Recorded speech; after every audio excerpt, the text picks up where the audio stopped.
Okay, YouTubers, this is Joe from Artonian TV. Another quick game of interplanetary ice by going on here, back to Mars, back to Gale Crater, and we're looking at this image from Sol 1590. This was taken back in January of this year, 2017. Here's the date at the bottom here, Sol 1590, there's the date, okay, proper Mars image, so we're told.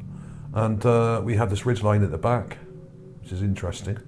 There's another ridgeline further back from that, but you can't really see much detail. And this is Mount Sharp up here, which is very out of focus and a fair way off, actually. Probably about 2 kilometers away at this stage. And the area we're focusing on today especially is on this pile of rocks here, this kind of ridge going up the side. And there's this rather interesting thing here.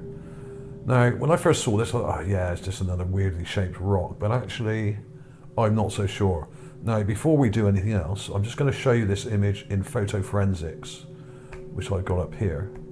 Here's the image, and the area we're looking at is here, but there is a lot of missing information here, and the image has been downgraded a fair amount. In fact, it tells you here, it says JPEG was last saved at 70% quality, JPEG standard. Quality determined from the quantization tables that encoded the JPEG. Okay.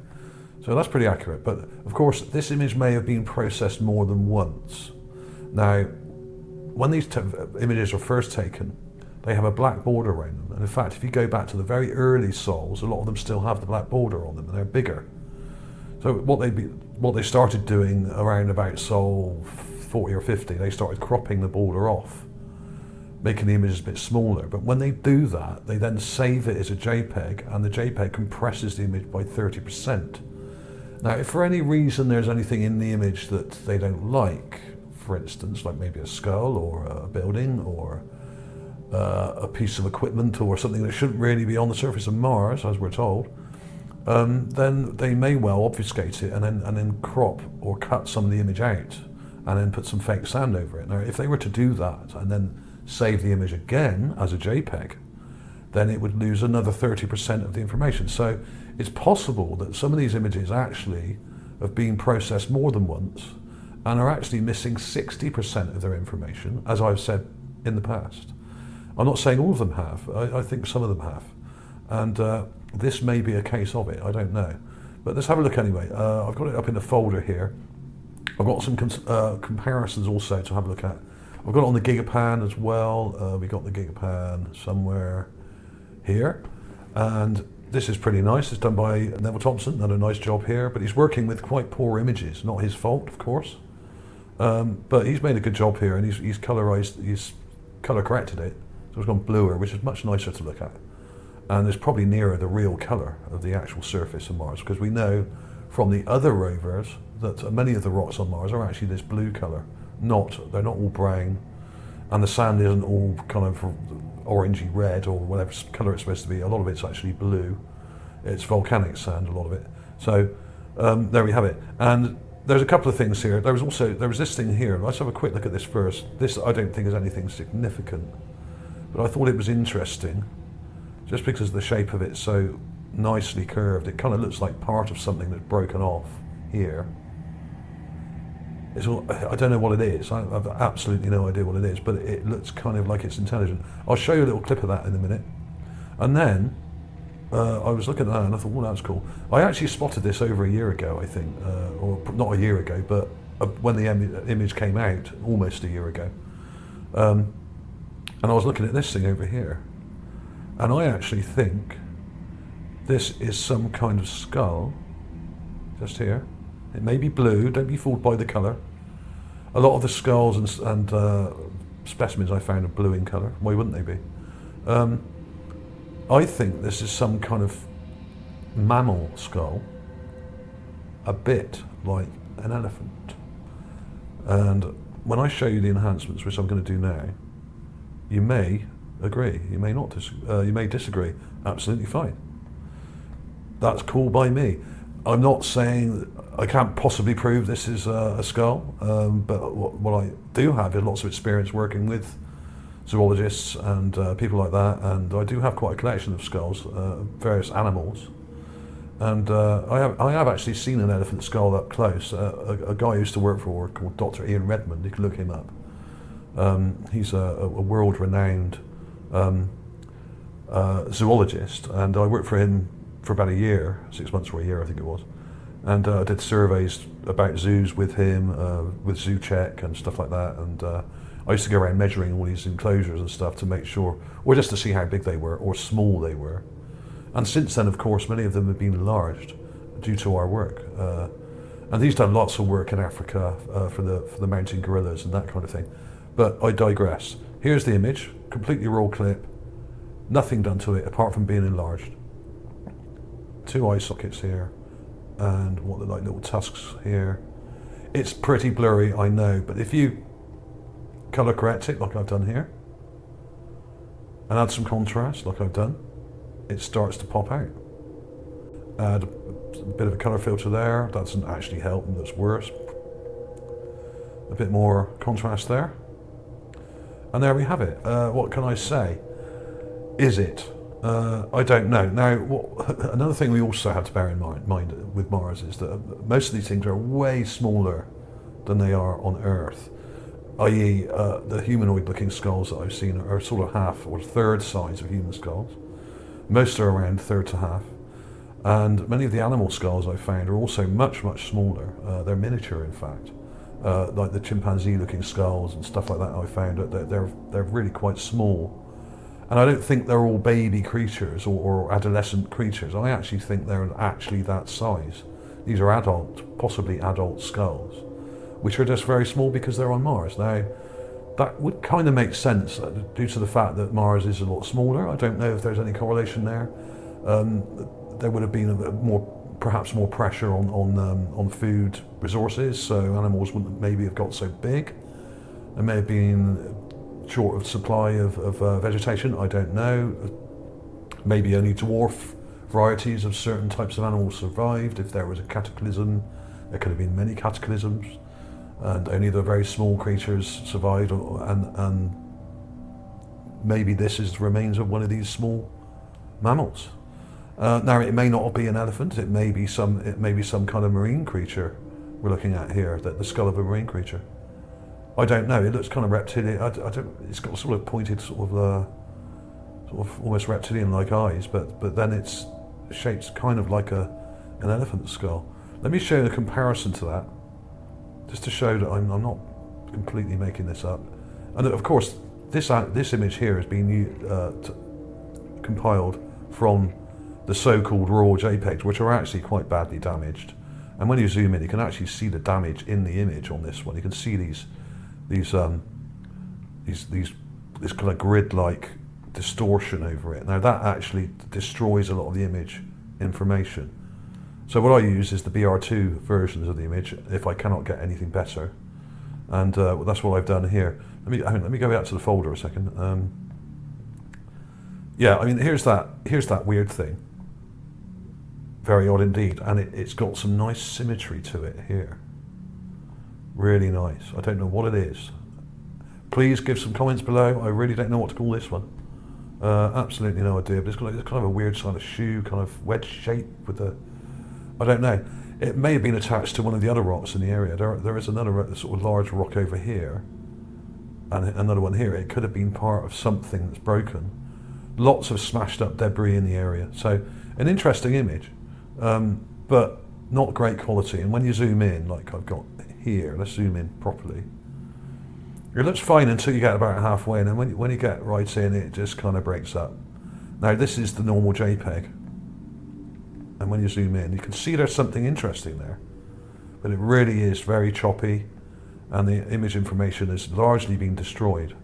But if you use the BR2 version of the image, which is this one, it's slightly smaller in size, but it has more kilobytes in it. In other words, more of the information is in there, even though it's been downsized a little bit. Okay, so it's actually better quality, and in fact, this is apparently 95% of its original, which I still dispute, but it's better than the one we just looked at. So you've got slightly more clarity here, and you can sort of see those eye socket kind of things here, and the little sort of shapes in there a bit better, but still very grungy. And this thing is small. I mean, I don't know how big it is. It's probably only about 5 inches across. I'd imagine no more than 8 at the most from here to here. So it's not large, and it's very hard to say exactly because we don't know how far the camera is zoomed in, and it often will stand back on the ridge and then zoom right across, and often zoom right into the background as well. But you can't see any real detail up here because this stuff's quite a long way off. This kind of dips down into this little valley here, and we've got these butts along here. I think a lot of these butts are actually buried buildings. They're all in kind of straight lines. They're everywhere. Everywhere the rover goes in Gale Crater, there's these long, straight ridges, okay? Some of them look like ramps, some of them look like buildings, some of them look like just ruined walls and structures that are largely buried. They're all over the place. I mean, let's have a look at the image in the GigaPan again, actually, because it does, even though when you zoom in it breaks up, it gives you a better idea of the actual overall scale of things. And you can see that ridgeline a lot clearer because he's color corrected it here and added contrast to it. So you can see a lot more going on. It's all down to NASA and the way they compress the images, I'm afraid. They do ruin a lot of information. And sometimes we get a nice big object up close. This thing only looks clear because it's really close, near the bottom of the image. Even then, you zoom in and it's all choppy and broken up. So that's what happens when idiots, like some of the people at JPL, not all of them, some of them, are over compressing these images and saving them in a bad JPEG format when they should be using PNG or PNG files instead, or something like that, or a high quality lossless JPEG. Right, so yeah, I mean, I've been going on about this for years, but it really does annoy me because they are literally destroying a lot of information here, and often we don't even get PDFs of these, or if we do, we get them 6 months later, and they're not easy to find. But let's have a look at that skull again. Possible skull. And we have it very muddy. I've tried my best to clear up the image. I've blurred it a bit, but of course it's lost definition. So the only way to get that definition back is to add loads of contrast carefully. Just keep adding contrast and brightness. And there we have it. These look like little tusks coming out here. Not a lot of detail there, but it does look a bit like one of these. It's not the same. The scale is completely different. It's not the same shape. But look at the nasal part here, nasal cavity here, and the eye sockets. You know, it does have similarities.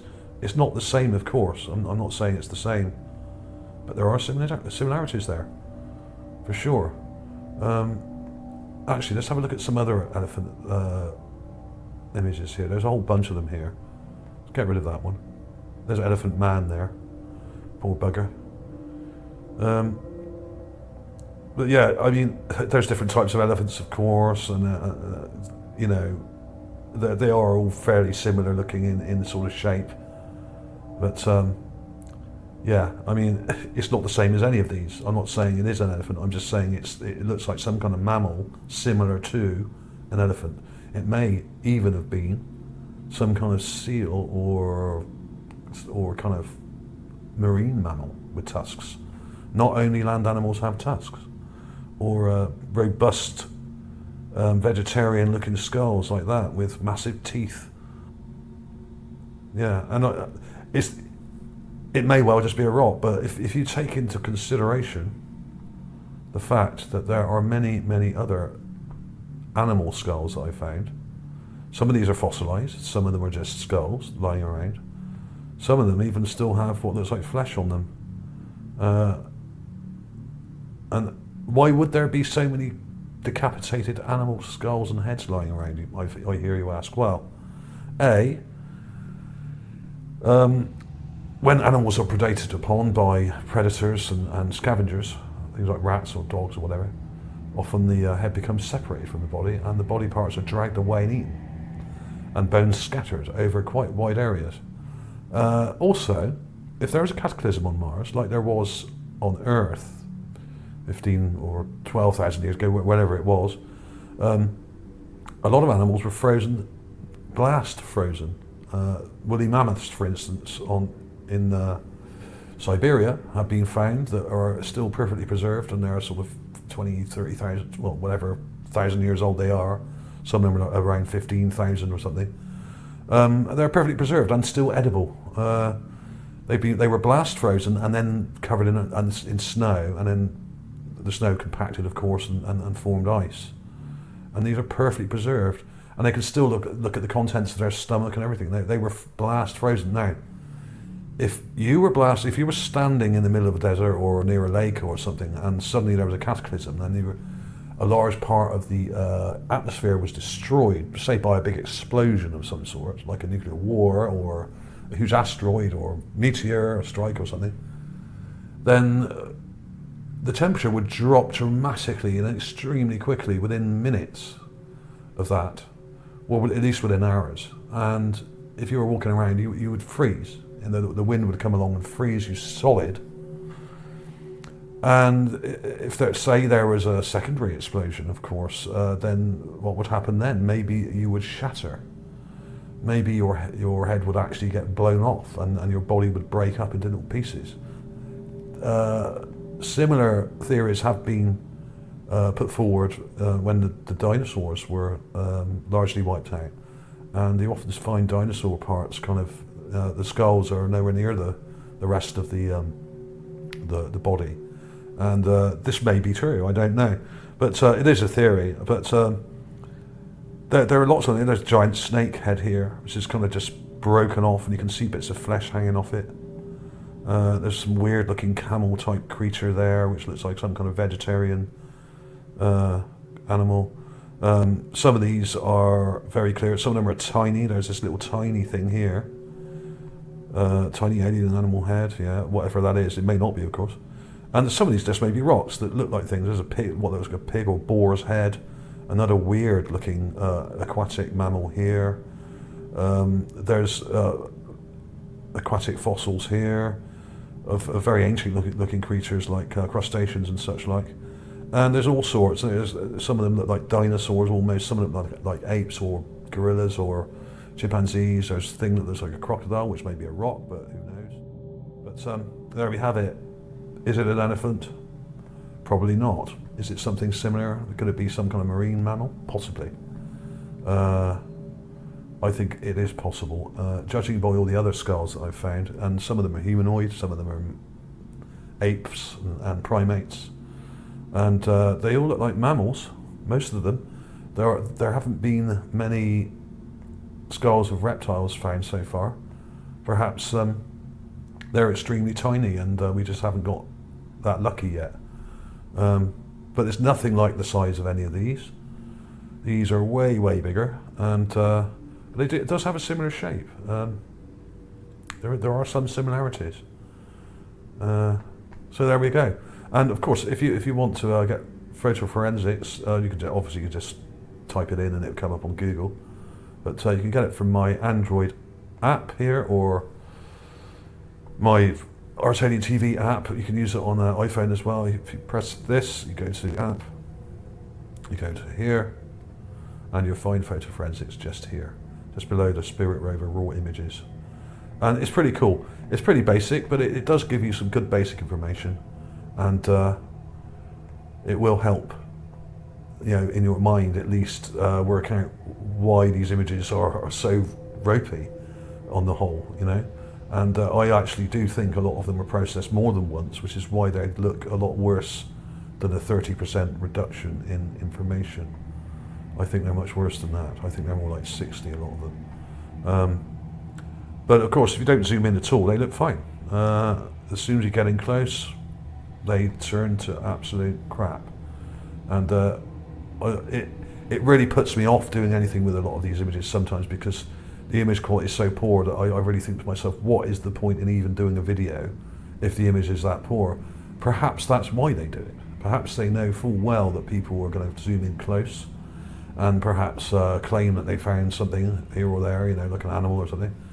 And a lot of people do that, of course, but the problem is also you do get a lot of people out there who are claiming this is an animal or a bear or something, or some kind of crazy creature, and a lot of these videos are fake or grossly exaggerated. Now, I don't do this gross exaggeration. If something really looks like something, I will publish it. If it only looks a bit like something, I will not even publish it. I have hundreds and hundreds of similar finds to this. This was borderline because of the quality of the image. I have hundreds more like this, which are borderline, much worse in fact, a lot of them. And I just haven't published them because basically it's counterproductive. If you're going to publish anything that looks like animals on Mars, they've got to actually look like the thing you're saying they are, and at least have the right shape and sort of relatively similar looking proportions and morphology. So there we have it. So is it an elephant? Probably not. Is it some kind of creature, like an elephant, or a small creature, or some kind of marine mammal? Could well be. This was a lake, of course. So it could have been some kind of marine creature. So answers on the postcard, guys, if you've got any ideas. Some of you are very good at this kind of guessing game, which it is, and often put up links to images that are similar. So I look forward to that. And this is just the Curiosity map where it is now. The image we just looked at was back here before it crossed this area. It was around here. And now we're up here. So we're actually right at the base of Mount Sharp almost here, pretty much. You've got a bit of a way to go yet, but we're getting there. It's going very slowly, but surely. And recently there have been very few finds in this area, along this ridge. And I'm hoping when we come down the other side here, into this lower part, well, that's where we should see a lot more stuff, because obviously if there was a tsunami and a cataclysm, many of the artifacts would have been washed into the lower areas, okay? So that's where you tend to find more anomalies. When we're on the higher ground, we don't tend to find so much, okay? So thanks for watching, everybody. Sorry if that was a little bit long. I may edit that down a little bit more for you. Answers on the postcard as usual. Is it a skull? Don't know. Yes, it certainly looks like one, but is it?